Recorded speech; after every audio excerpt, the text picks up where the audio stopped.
그래서 저희가 이제 아파트 하수도가 오래되면은 그 안에 물때가 끼듯이 사람도 나이가 들면은 혈관이 노화가 되고 혈관벽에 이렇게 콜레스테롤이 쌓이면서 점점점 좁아지게 됩니다.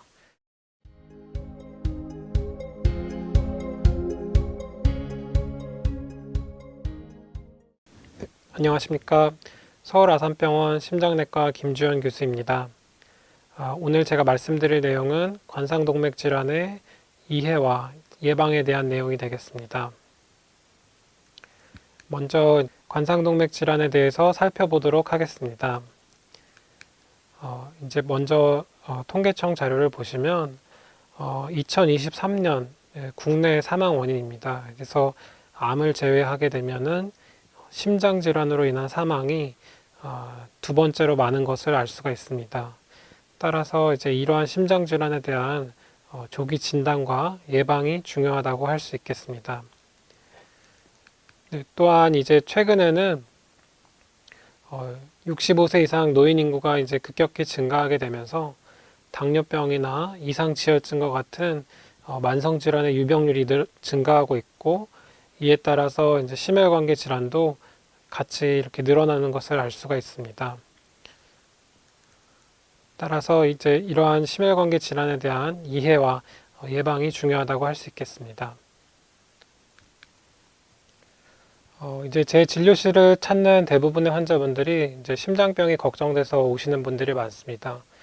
이제 특히나 요즘에는 이제 인터넷이나 이제 언론에 이제 통해서 접하는 여러 가지 정보들이 있는데, 또 잘못된 정보를 가지고 오해하시고 이제 또 걱정하시면서 이제 오시는 분들이 많습니다.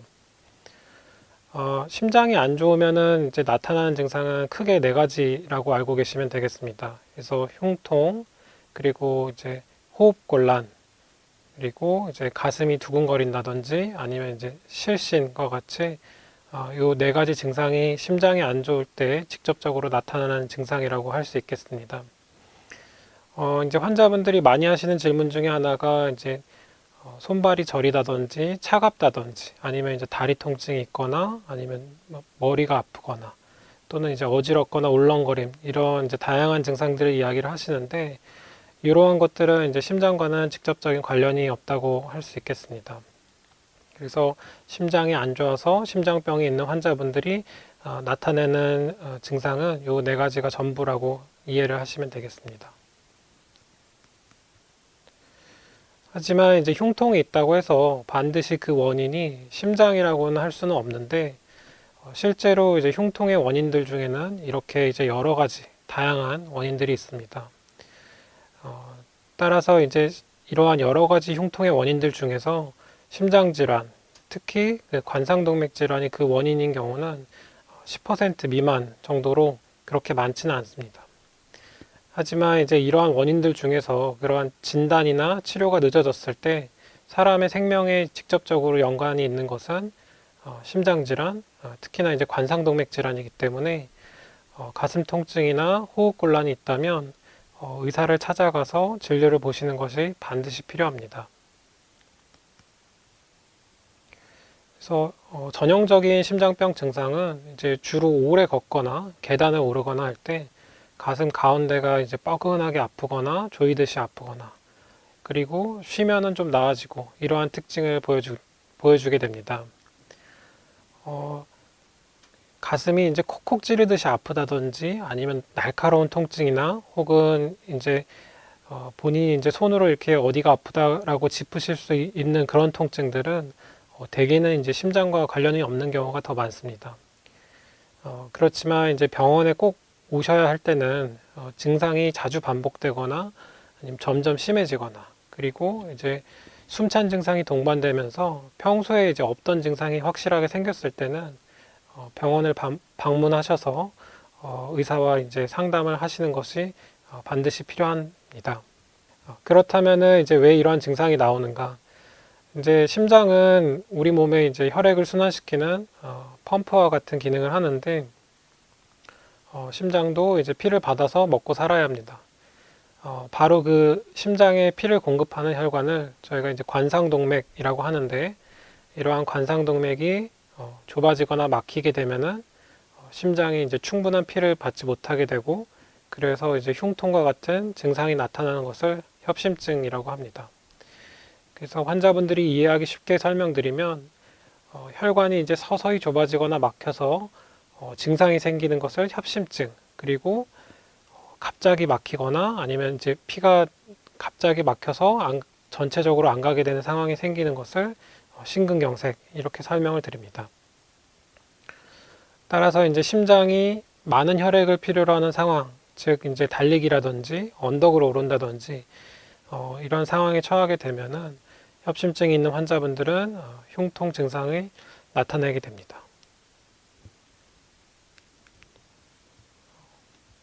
그렇다면은 이제 이러한 관상동맥 질환이 왜 생기는지 많이들 질문을 하시는데요. 혈관이 좁아지는 것은 이제 쉽게 설명드리면은 혈관이 노화되는 현상입니다. 그래서 저희가 이제 아파트 하수도가 오래되면은 그 안에 물때가 끼듯이 사람도 나이가 들면은 혈관이 노화가 되고 혈관벽에 이렇게 콜레스테롤이 쌓이면서 점점점 좁아지게 됩니다. 그리고 그렇게 좁아지던 게 어느 순간이 되면은 이제 갑자기 막히는 이런 일이 생길 수도 있고, 따라서 이제 사람이 이제 70대, 80대가 넘어가게 되면 대부분 사람들에서는 이제 동맥경화가 관찰이 됩니다. 그렇지만 이제 어떤 환자분들은 40대나 50대에도 혈관 노화가 빨리 오게 되고 동맥경화증을 심하게 보이게 되는데요. 그 원인은 이제 다음과 같습니다. 그래서 동맥경화로 인한 혈관 노화가 빨리 오는 이유는 예를 들면 당뇨병이 있으면 동맥경화가 빨리 진행되고, 그리고 이제 흡연을 하시는 분들 같은 경우에는 혈관에 이러한 미세한 염증이 계속 지속되면서 혈관 노화가 더 빨리 오게 됩니다. 그리고 이러한 것들은 이제 일부에서 유전적인 소인도 있는데, 이는 마치 같은 나이라고 하더라도 이제 누구는 주름이 많고 누구는 주름이 적은 것처럼 혈관 노화 현상도 심장 질환의 가족력이 있으면은 협심증과 심근경색 이런 것들이 더 젊은 나이에 더 잘 생기게 됩니다.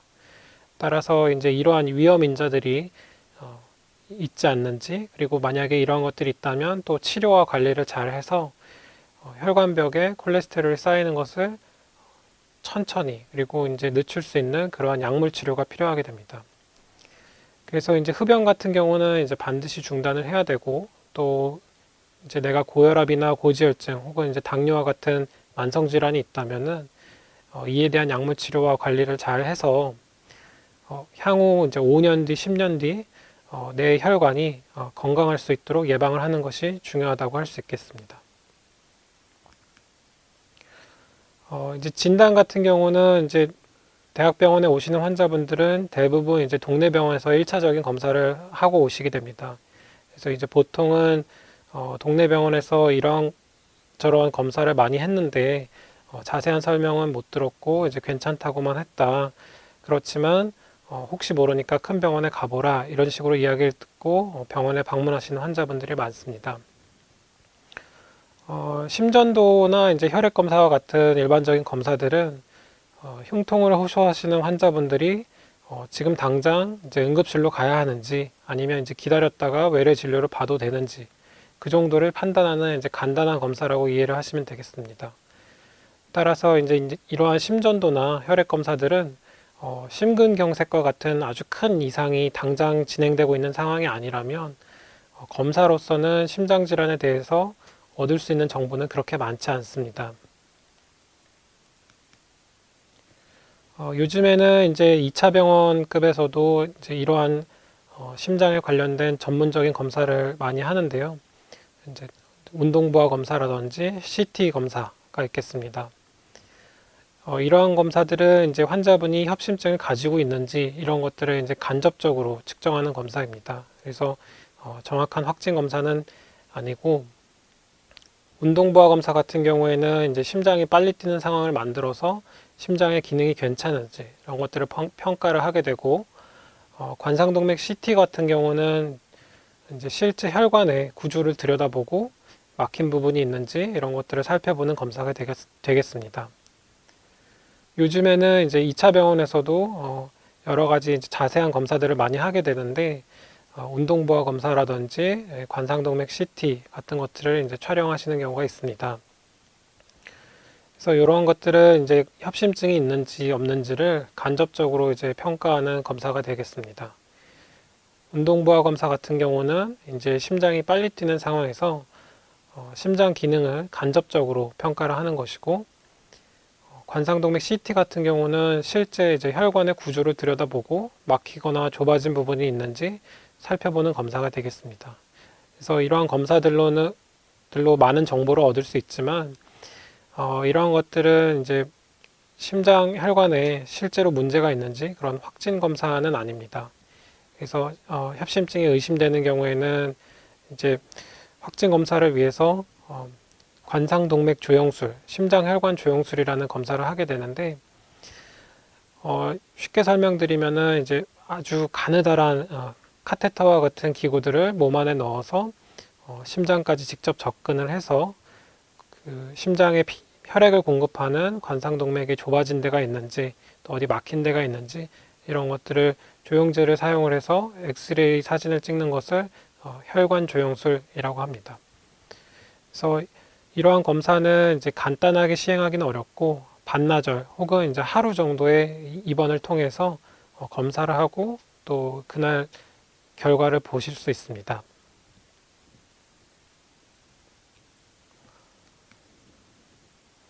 보시는 것처럼 이제 관상동맥 조영술을 하게 되면은 심장이 이제 뛰고 있는 상태에서 몸 안에 이제 카테터를 넣고 촬영을 하게 됩니다.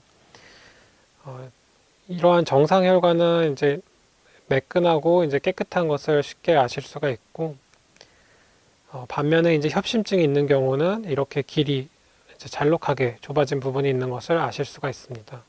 그래서 원래는 저 부분이 더 이렇게 통통하게 유지가 돼야 되는데, 혈관 벽 안쪽에 이제 콜레스테롤이 쌓이면서 좁아지기 때문에 조영술을 시행하게 되면은 협심증이 있는 것을 이제 쉽게 확인을 할 수가 있습니다.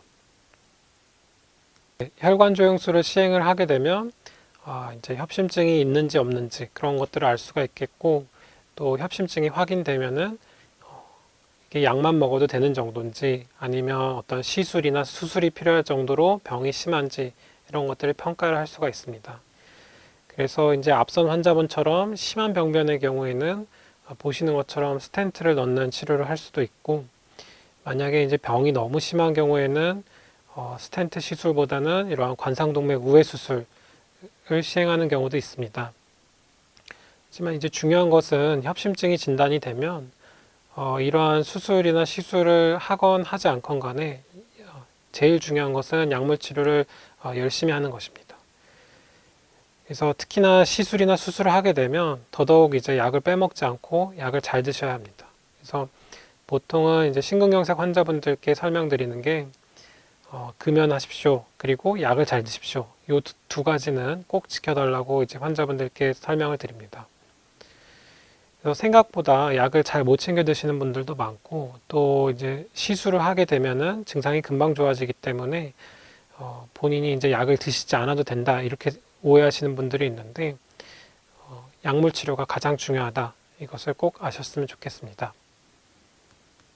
이제 외래에서 이제 많이 하시는 질문 중에 하나가 이제 약을 평생 먹어야 합니까? 이런 질문들을 많이 하시는데, 협심증이나 심근경색은 이제 평생 관리해야 되는 만성 질환입니다. 그래서 고혈압이나 당뇨병이 있으면은 약을 계속 꾸준히 복용하듯이 스텐트 시술이나 혹은 이제 관상동맥 우회 수술 같은 이제 수술을 받게 되면 약은 이제 평생 동안 잘 복용을 하셔야 됩니다. 그래서 약을 평생 복용해서 이제 부작용이나 이런 것이 없을지 걱정하시는 분들이 많은데, 약은 이제 평생 동안 잘 복용을 하셔야 시술이나 수술 후에도 이제 재발 없이 오랫동안 이제 건강하게 지내실 수가 있습니다. 그 다음으로 이제 많이 궁금해 하시는 부분은 뭘 먹어야 하나요? 이 질문을 많이 하시게 되는데, 저희가 이제 어떤 음식을 먹어서 심장을 좋게 만든다 그런 것은 없습니다. 그리고 이제 저희가 일반적으로 처방하는 협심증 약에는 스타틴이라고 하는 콜레스테롤을 낮추는 이제 강력한 약이 포함이 되어 있기 때문에 약만 잘 드시고 그 다음에 체중이 늘지 않게 관리를 잘 하시면은 어떤 음식을 드시든지 크게 상관은 없습니다. 네, 그리고 그 다음으로 많이 하시는 질문이 이제 재발할 수 있는지 환자분들이 많이 궁금해 하시는데, 스텐트 시술을 하더라도 1년에 한 3% 정도는 이제 그 스텐트 안쪽으로 혈관이 다시 좁아지는 재협착이 올 수가 있습니다. 그래서 이러한 재발 혹은 재협착이 발생을 하게 되면은 추가적인 시술을 통해서 병을 치료할 수가 있습니다.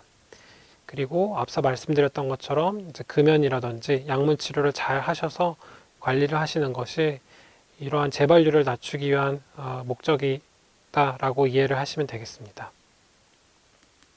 요약해서 말씀드리면 관상동맥이 좁아지거나 막혀서 심장에 이제 충분한 혈액을 공급받지 못하는 상태를 협심증, 심근경색 이렇게 설명을 드리고요. 제일 중요한 거는 이제 금연과 약물 치료가 되겠습니다. 그리고 이제 협착이 너무 심한 경우에는 스텐트 시술과 같은 중재 시술이나 아니면 관상동맥 우회 수술과 같은 수술을 통해서 증상을 완화시키고 또 치료를 할 수가 있습니다. 그래서 이제 흉통이나 호흡곤란과 같은 증상이 있으면은 참지 마시고 병원에 내원하셔서 의사의 진료를 받아보시는 것이 이제 필요합니다. 네, 오늘은 이제 관상동맥 질환의 이해와 예방이라는 주제로 설명을 드렸습니다. 그래서 이 강의가 많은 도움이 되셨으면 좋겠습니다. 감사합니다.